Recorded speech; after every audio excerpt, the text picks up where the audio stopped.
Welcome to the fourth quarter 2019 FOSL Group Incorporated earnings conference call. My name is Hilda, and I will be your operator for today. At this time, all participants are in a listen-only mode. Later, we will conduct a question-and-answer session. During the question-and-answer session, if you have a question, please press star and then 1 using your touch-tone phone. Please note that this conference is being recorded. I will now turn the call over to Ms. Christine Greeny. Ms. Greeny, you may begin. Hello, everyone, and thank you for joining us. With us today on the call are Kosta Kartsotis, Chairman and CEO, Jeff Boyer, Chief Financial Officer, and Greg McKelvey, Chief Commercial Officer. I would like to remind you that information made available during this conference call contains forward-looking information, and actual results could differ materially from those that will be discussed during this call. FOSL Group's policy on forward-looking statements and additional information concerning a number of factors that could cause actual results to differ materially from such statements is readily available in the company's Form 8K and 10Q reports filed with the SEC. In addition, FOSL assumes no obligation to publicly update or revise any forward-looking statements, whether as a result of new information, future events, or otherwise, except as required by law. Please note that you can find a reconciliation and other information regarding non-GAAP financial measures discussed on this call in FOSL's earnings release, which was filed today on Form 8K and is available in the Investors section of fossilgroup.com. Now I'd like to turn the call over to the company's Chairman and CEO, Kosta Kartsotis. Hello, everyone, and thank you for joining us today. I'll begin my remarks today with a discussion of Q4 and recap the highlights from 2019. Then I'll provide our perspective on the current operating environment, how we plan to navigate our challenges, and where we see opportunities to drive growth as we continue to transform FOSL's business model. Before returning to my formal remarks, I would like to briefly comment on the coronavirus. First and foremost, we want to express the collective concern of our management and board for the well-being of our FOSL team members, partners, and their local communities that are being impacted by the crisis.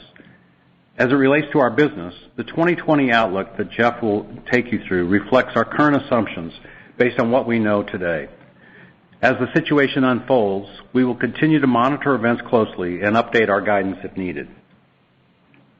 Turning back to last year, while there were a number of strategic and operational accomplishments in 2019, we are disappointed to close the year with a particularly challenging quarter. The underperformance primarily reflects lower than expected sales of our older generation connected product, as well as ongoing softness in traditional wholesale, principally in the United States. Going into the holiday season, we anticipated that our previous generation connected product would be a significant growth driver as a strong value offering with a lower price point. However, consumer response was negatively impacted by the combination of competitive pricing in the marketplace for value-oriented product and to the strong response to our Gen 5 offering, which has much improved functionality. To that end, Gen 5, our latest generation display product, and our new hybrid HR product both performed very well in the quarter. In fact, we are pleased to note that we're seeing a great deal of enthusiasm for our latest technology and fashion designs. Positive consumer reviews and strong response to our offerings in Q4 are further evidence that high-performance technology combined with the latest fashion designs will drive consumer interest in purchases. Our business in Asia delivered another quarter of double-digit growth, with strong performance in key markets, including China and India, which grew 60% and 10% respectively. While Asia and Gen 5 were bright spots in the quarter, the softness in older generation smartwatches pressured margins due to the promotional intensity and a $38 million write-down of that inventory. These factors drove operating profits significantly below our expectations. Although we faced considerable headwinds in 2019, our teams worked diligently to execute against our strategic priorities throughout the year. First, we completed our first New World FOSL program, 1.0, which over the last 3 years delivered $200 million of run rate improvement across gross margin and operating expense. We also launched our New World FOSL 2.0, Transform to Grow program, which is designed to drive operational efficiency and improve profitability, while also providing us with the ability to invest in top-line growth opportunities. In 2019, we achieved our plan to capture total benefits of $50 million, primarily through operating expense reductions. From a product perspective, we delivered world-class technology upgrades in connected watches and exciting new innovations across our traditional categories. And our accelerated product drop strategy, combined with a digital-first marketing approach, drove more consumer engagement than ever before. We made big strides in Asia. We broadened our reach in key markets and delivered double-digit growth. We advanced our DTC and online marketplace businesses by optimizing our segment and assortment strategy. We offset significant profit pressure from tariffs through adjustments to our sourcing base and to our product costing. And we ended the year in solid financial condition with $200 million of cash and virtually no net debt. As you know, we have been operating in an extremely challenging environment for a number of years now, as consumer interests and shopping patterns in the watch and accessory categories evolve. From a channel perspective, wholesale in the U.S. and Europe remains difficult, primarily in traditional watches. This is largely reflective of two major dynamics. One, the ongoing consumer transition from brick and mortar to online shopping, and two, the continued momentum behind the fashion cycle that is driving strength in connected watches in place of women's accessories and watches. Historically, FOSL's largest share of market existed in mid-tier priced female fashion watches sold in the traditional department store channel. The factors I just mentioned around channel shift and consumer preference for technology have been disruptive to the mid-price fashion watch segment as a whole, and have certainly had a profound impact on our core female fashion customer. In fact, over the past 4 years, women's watches sold through the wholesale channel in our Americas and Europe regions have contracted substantially. In contrast, our FOSL brand watch business in Americas and Europe over the same time frame has remained relatively stable due to three major factors: a healthier mix of men's and women's product, a stronger direct business, including third-party marketplaces, and our robust connected business. Given the structural changes occurring across the industry and within our business in particular, we've been pivoting our model accordingly. First, we are deploying greater resources to the direct channel for both our owned and licensed businesses. Second, we are accelerating our connected product offerings. And third, we are successfully driving growth in key APAC markets, including China and India, where the developing middle class has an increasing desire for fashion watches. Equally important, we are taking actions to strengthen our operations and build scale as we evolve our model in tandem with industry dynamics. As I just mentioned, the contraction in the wholesale channel has had a substantial impact on our business. Looking back to just 4 years ago, our U.S. and European wholesale channels represented over half of our worldwide net sales. In 2019, this segment of wholesale made up roughly 1/3 of the sales mix. Over time, we anticipate that will shift even further, with the U.S. and European wholesale channels ultimately representing less than 20% of worldwide sales.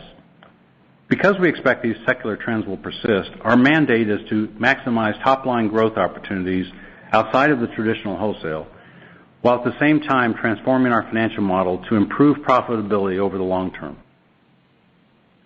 We expect to accomplish this by pulling levers across product, channel, and geography, and capturing efficiencies through New World FOSL 2.0. Let me provide some color. This year, we are focusing on 4 strategic priorities that are expected to improve operational efficiency in 2020 and position the company to begin reversing our top-line trend and building scale in 2021.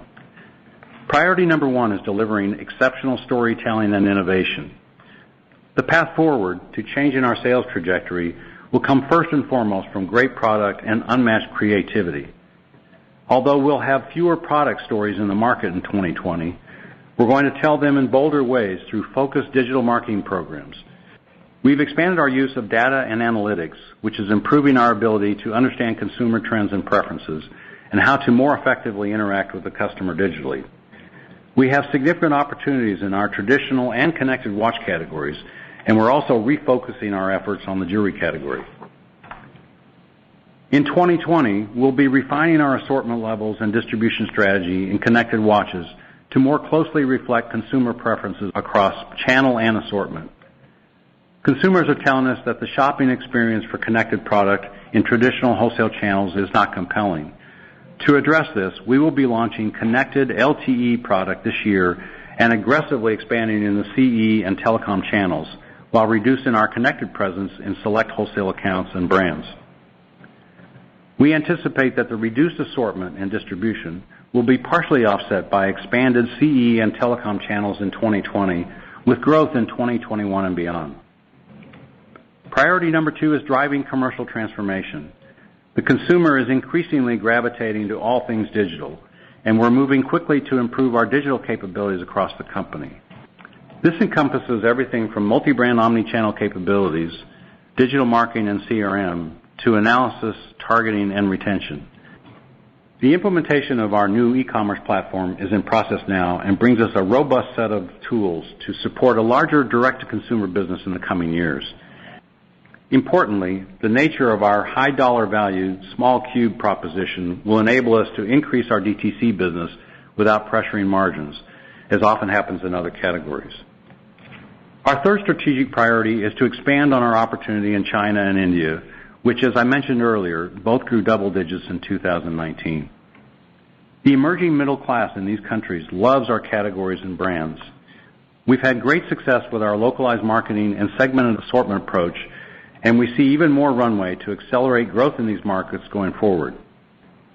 In China specifically, our ability to combine great brands and marketing content while partnering closely with the largest online marketplaces has proved to be a winning strategy with select brands. We expect to see continued momentum and growth as we bring this formula to an increasing number of our brands going forward.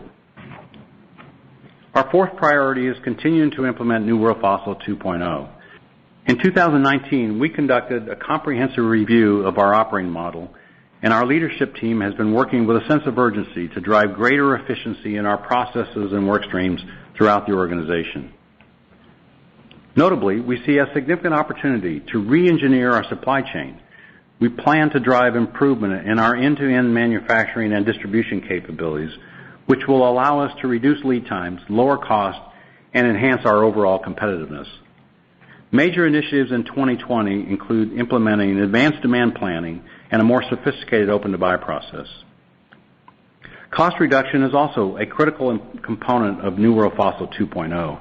In 2020, we expect to capture benefits totaling $65 million, with $15 million coming from gross margin improvement and $50 million coming from operating expense reduction. There is no question that the headwinds in traditional wholesale will continue for some time. Our direct-to-consumer business is stable, and with our expanded digital capabilities, we expect to see solid growth in this channel in 2020. Our work on segmented assortments is paying off, with growth expected to significantly accelerate globally in third-party marketplaces. And we anticipate that Asia will continue growing at double digits. Given this backdrop, we are working urgently to optimize and right-size our cost structure. These actions are important not only to improving profitability, but they will also provide more capacity to invest in our biggest areas of growth going forward. As I close, I want to thank our teams for their hard work and strong commitment to the company. The entire organization is working diligently on the priorities I outlined earlier. We believe the innovation we're bringing to market across our categories and our increasing focus on digital will generate improvements in sales trends over time. We know that transformation does not happen overnight. We are fortunate to have great brands, products, and people to help us accomplish our goal of stabilizing the top line as quickly as possible. Additionally, our strong balance sheet and cash flow provides us with the financial flexibility and runway we need to pivot our business model and work towards restoring growth and profitability. Now I'll turn the call over to Jeff to discuss our Q4 financials and our 2020 outlook. Thanks, Kosta. At a high level, sales came in at the low end of our expectations, principally due to ongoing challenges in U.S. wholesale, as well as soft performance of our older generation connected product. We continued to improve our cost structure, but gross margin was impacted by promotional intensity and charges related to the write-down of inventory, which put substantial pressure on profitability in the quarter. Q4 sales came in at $712 million. That's down 10% versus a year ago and 9% in constant currency. The top line was negatively impacted by continued challenges in traditional wholesale, store closures, licensed brand exits, and weaker than expected performance in older generation connected product. Excluding store closures and business exits, which were roughly a 160 basis point headwind, underlying core sales declined high single digits, consistent with performance in both the second and third quarters. Looking at performance by region, strong growth in Asia was more than offset by double-digit declines in the Americas and EMEA. On a constant currency basis, net sales in Asia increased 11%, reflecting growth of 61% in mainland China and double-digit increases in India and Korea. Our exceptional growth rate in China is attributable to ongoing strength in the Emporio Armani brand and the success of our integrated wholesale and e-commerce marketplace approach. In the Americas, sales declined 16%, driven primarily by the wholesale channel. Within wholesale, department stores have been the most challenged, with sell-in and sell-out performance declining more than 20% in Q4. We were able to partially offset these declines with strong growth in e-commerce marketplaces in the U.S. In Europe, sales declined 9% in constant currency, reflecting softness in the wholesale channel. Similar to the U.S., department stores and independents within EMEA continue to face headwinds, while our e-commerce marketplace business is stable. Moving now to our direct-to-consumer business, retail comp sales decreased 3%.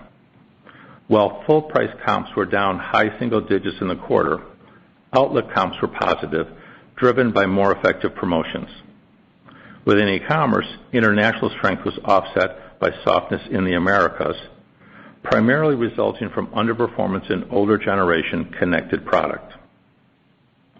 Turning to category performance in Q4, watches declined 8% in constant currency, with traditional watch sales declining low single digits, similar to our third quarter trend.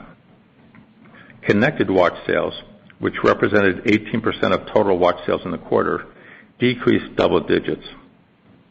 This is largely due to underperformance in older generation display watch sales and reduced liquidation levels versus a year ago. Fourth quarter gross margin came in at 43.3%, reflecting a decline of 970 basis points from last year. Of that amount, approximately 530 basis points is attributable to a one-time non-cash charge of $38 million related to the write-down of older generation connected inventory. We had anticipated that our lower-priced older generation product represented a strong value offering and would account for nearly 70% of our connected sales volume in the quarter. However, Gen 4 product sales were lower than anticipated as consumers opted for the much-improved tech functionality in Gen 5, and we faced more aggressive competitive pricing in the marketplace for value-oriented connected product. This led to an inventory imbalance with a much higher level of older generation inventory, a portion of which we now anticipate will need to be liquidated. Fourth quarter margins also reflect the following factors: increased markdown activity to move older generation connected product, higher inventory costs largely due to increased tariffs and freight, softness in retail margins driven by promotions, and the unfavorable impact of currency. These pressures were partially offset by margin optimization efforts through our New World FOSL programs, as well as favorable regional and product mix. Selling, general, and administrative expenses were $304 million in the fourth quarter, reflecting a decline of $41 million versus a year ago. We continued to make solid progress against our cost reduction targets in the quarter and delivered full-year operating expense reduction of $45 million from our New World FOSL 2.0 program. As a reminder, key areas of expense focus include corporate and regional overhead, stores, and indirect spend. In 2019, we closed a total of 45 stores, ending the year with 451 FOSL locations.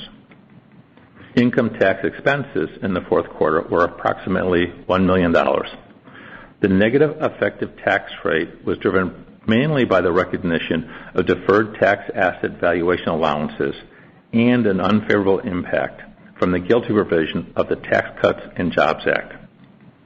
Income tax expense in the prior year was $14 million on pre-tax income of $62 million. For the fourth quarter, we reported a net loss of 14 cents per diluted share, which included New World FOSL restructuring charges of 8 cents per diluted share. Last year, our fourth quarter EPS was 94 cents and included restructuring charges of 7 cents. Currencies, including both the translation impact on operating earnings and the impact of foreign currency and hedging contracts, had an unfavorable 1 cent impact on our EPS in the fourth quarter. Moving to the balance sheet and cash flow, we ended 2019 with $200 million of cash and cash equivalents. Year-end inventory levels were up 20% versus 2018, primarily reflecting the underperformance in older generation connected watches. Additionally, you may recall that we had lower levels of connected inventory exiting last year due to the timing of 2018 product launches. We ended the year with net debt of $5 million as compared to net cash of $7 million last year. The increase in our net debt position was largely driven by our higher inventory levels. We continue to maintain a low net leverage ratio of 0.8 times. Our adjusted EBITDA for the quarter was $62 million, resulting in a trailing 12-month adjusted EBITDA of $169 million. We recently reached an agreement with our primary Term Loan B creditor to revise our quarterly net debt leverage covenant metrics for 2020 and for the first 3 quarters of fiscal 2021. This adjustment takes into consideration our expectation for higher revolving debt requirements to support ongoing and seasonal inventory levels through this time period. Now let me turn to our 2020 outlook. As Kosta mentioned, we recognize the significant disruption underway in the traditional wholesale channel and in our categories. We're pivoting quickly to accelerate major growth areas such as Asia, direct-to-consumer, and connected. Importantly, we're taking actions that will allow us to appropriately control margin, cost, and inventory while transforming our business for future growth. We expect full-year sales to decline in the range of 11.5% to 4.5%. This includes headwinds of approximately 130 basis points related to store closures and 50 basis points from currency, as our guidance is based on prevailing rates for the euro and the pound at $1.10 and $1.30, respectively. Our sales guidance anticipates continued double-digit core sales growth in Asia and modest growth in the global direct-to-consumer channel, while wholesale declines in the Americas and EMEA are expected to persist. From a category lens, we expect to return to growth in jewelry in 2020, with moderated declines in leathers and watches. Within watches, we anticipate that connected will be down modestly given the refinements to assortment and distribution that Kosta mentioned. Turning to gross margin, excluding the inventory write-down in Q4 of 2019, we expect to see modest year-over-year expansion in 2020. This will be driven by higher connected margins, beneficial channel mix, and improvements from New World FOSL 2.0, partially offset by increased promotional activity and the negative impact of tariffs. For a full year 2020, we expect to capture gross margin benefits under New World FOSL of approximately $15 million.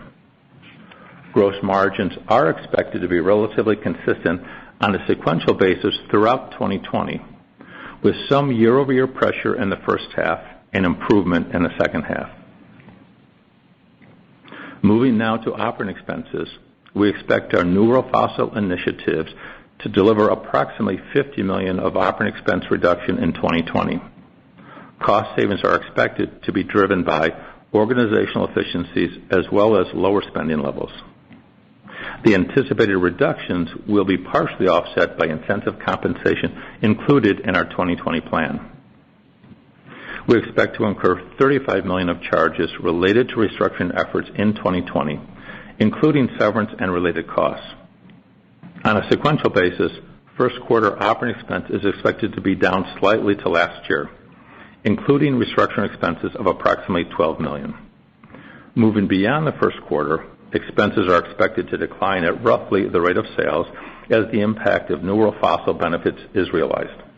Therefore, for the full year, we expect operating margin to range between negative 1.5% and positive 1.5%, which includes $35 million of expense, or roughly 150 basis points related to restructuring charges.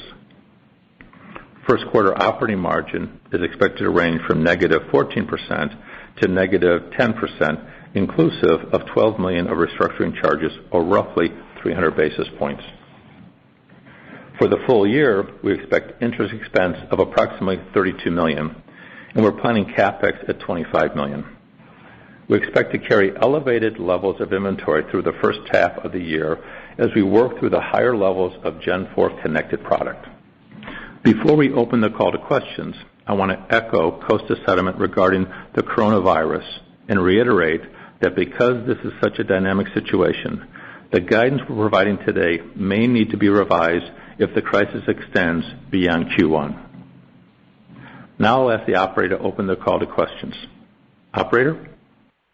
Thank you. We will now begin the question and answer session. If you have a question, please press star and then 1 on your touch-tone phone. If you wish to be removed from the question queue, please press the pound sign or the hash key. If you are using a speakerphone, you may need to pick up the handset first before pressing the numbers. Once again, if you have a question, please press star and then 1 on your touch-tone phone. We have a question from Ike Boruchow from Wells Fargo. Hey, good morning, everyone. I guess my first question is to start with the first quarter. Could you elaborate on, I know your Asia guide for the year, I think is double digits, you said, Jeff. What are you planning Asia in Q1 given the headwinds from the virus? I was curious. Yeah, Ike, we are expecting the APAC region to be down double digit, just low double digits overall. We got off to a very good start in January and had anticipated the typical slowdown during Chinese New Year. Obviously, the virus situation has had an impact on the business. So for the remainder of the quarter, we forecasted that down fairly significantly, and it puts us down low double digits in the first quarter for APAC. Got it. A few more, if that's okay. I think you gave some color, but can you give a little bit more explicit guidance on the wearables outlook? I know it's declined the last 2 quarters, but what are you planning wearables in Q1, and then how do you expect that to progress through the year? Yeah, we are expecting it to be down on the full year overall, on a minor contraction, both in assortment rationalization as we focus on some of the key brands and SKUs, and also on a distribution rationalization as well, really focused on channels of our business that can drive the business overall. Don't have the specifics right in front of me on the Q1 call on it, but I'd tell you it'd be down probably for the year roughly about 10% on it, so some contraction, further contraction. Yeah, the one thing I would add, Ike, on the wearables is, as we mentioned, we're seeing very strong reviews and sell-throughs on Gen 5, and when you stand back and look at where we are, in wearables right now, especially with the new product out there, we obviously had a product issue last year, but our capabilities, our software, our programs, our roadmap, just our overall capability is much greater than it was the last couple of years, and the reviews and sell-throughs we're getting just lead us to believe that we have a much bigger opportunity going forward, so that's something for us to be excited about. Yeah, I mean, to stick with that, I mean, it sounds like the new generation product keeps working. I think this is the second inventory write-down you've had, I think, in the last in as many years. Just is there anything you guys are working on to do better at kind of managing the life cycle of your wearable business? I'm just trying to understand, like at what point do you kind of get more comfortable with managing the inventory for that category? Absolutely. Go ahead, Jeff. Greg. Yeah, this is Greg. Let me provide a little bit more color. As we position the business for Q4, it was clear that the market was developing into two distinct tiers of product. The first is just the latest tech, which is largely full price with a high consumer willingness to pay. And then the older generation or less featured products at sharper price points. And what we were hearing from a lot of our channel partners was the focus on the opening price point, sharp price point business to be able to drive unit volume and traffic to the stores. So we actually positioned our inventory as such. So we had 70% of our inventory roughly in Gen 4 and Sport, and only 30% in our latest tech offering, which was Gen 5 and our hybrid HR, thinking that mix represented the channel's desire. What we found out is the consumer responded very differently than channel expectations. So our Gen 5 and hybrid HR products, both of which have 4.3, 4.4 stars, really well done by our engineering teams across the world, far exceeded expectations, and any channel that carried those was very happy with the results. But the price competition in the lower tier was much greater than we had expected, or frankly any of the channel partners had expected. And that drove not only lower unit volume overall, but lower margin than we expected. So that's why we took the charge. So although we're disappointed, though, in the commercial outcome for Q4, we prove, and our teams prove with the success and the stellar reviews of Gen 5 and hybrid HR that we belong in the category, we're a leader in the business, and we just need to keep pivoting with a focus on three things. The first, from a product perspective, we're going to stand for the latest technology. We're going to bring those to market with the best designs from the best brands in a focused way, focused on full price sales, as opposed to the 70-30 split that we had in Q4. We're going to do that as well with our engineering teams that have proven that they can really take the lead end to end. And Gen 5 was the first product where they took the engineering lead end to end on both hardware and software, which is why we had higher quality product with features like iPhone compatibility and battery life modes that are really only found on our Wear OS watches. So the next 24 months of innovation that we've got an eyesight on are all built by this engineering team off of that platform. So that's our product focus: latest tech, full price, and best brands. Second is from a channel perspective. We've went pretty broad in our distribution. So we're in direct to consumer, CE, traditional wholesale, and online marketplaces. And there's just a clear segmentation that's starting to emerge where there's certain channels that are set up to sell these products well, where they have a better sales process, more customer engagement, or more customer support. So that's CE channel, that's online marketplaces largely, and our own direct-to-consumer stores. Those are doing really well. In traditional wholesale, we're going to have a top-door approach. We're going to focus on trying to get to pop-up environments that we can provide that engagement. But where that's not the case, we'll dramatically pull back so that we just are selling where these products sell well. That'll also have a side benefit of getting our traditional wholesale teams refocused on high-margin traditional watches and jewelry, which are sold much better in that environment. And then third, from a geographic perspective, while we'll continue competing in the U.S. market and see it as still a huge opportunity, the fact is that iOS is much more dominant here, and international Android is significantly more dominant.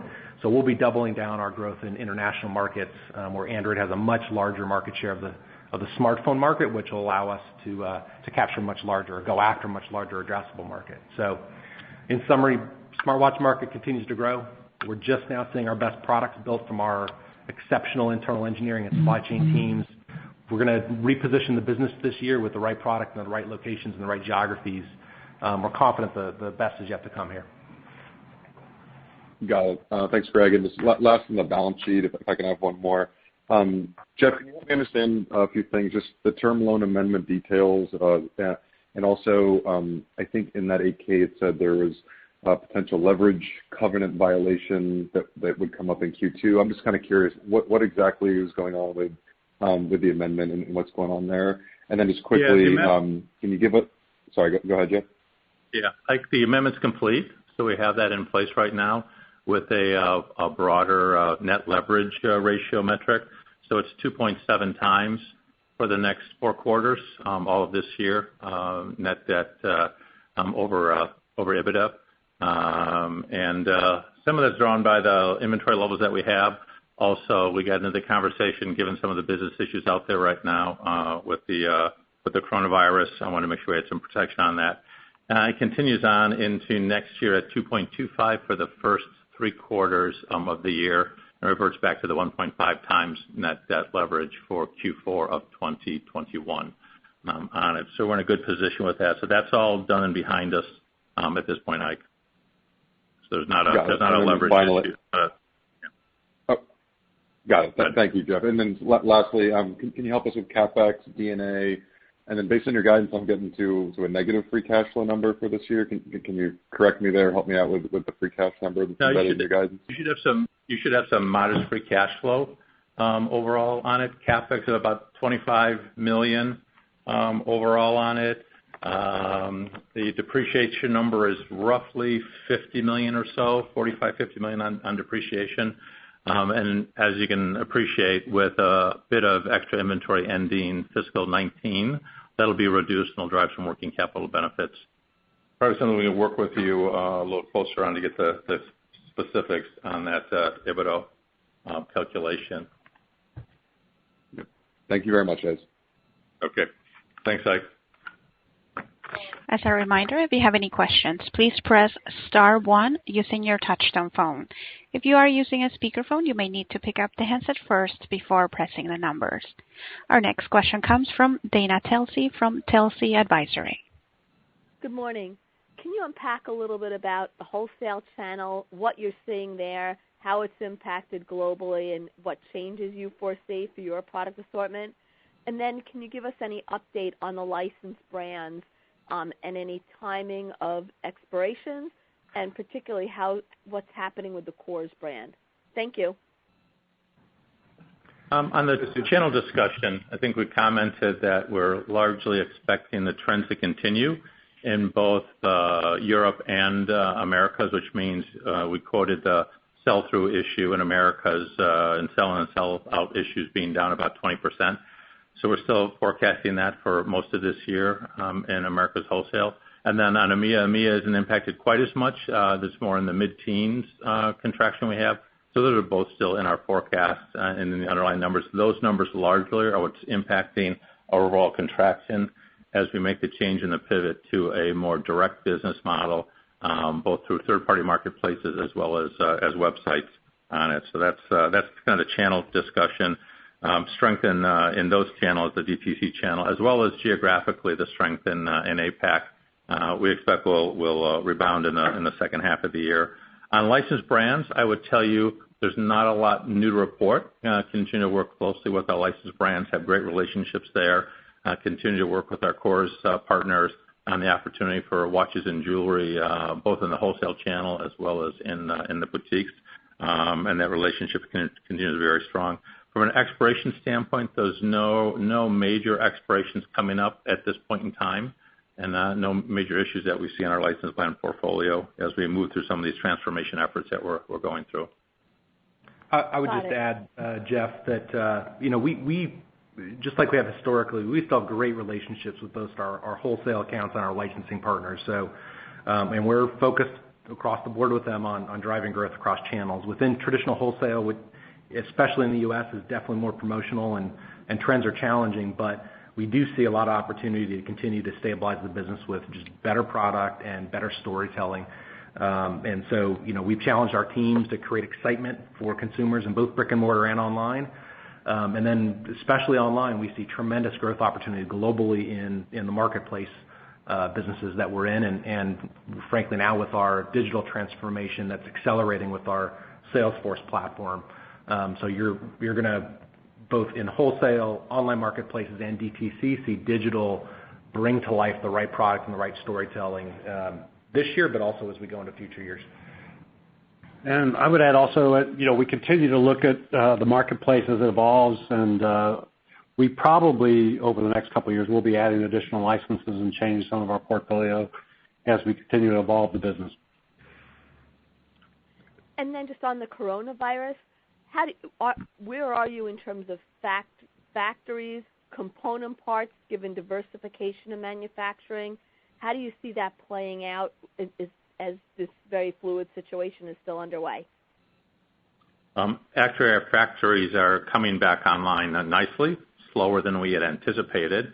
We estimate right now that the capacity right now is about 50%. Expect to have the factories and the underlying component suppliers up to full speed by the end of March.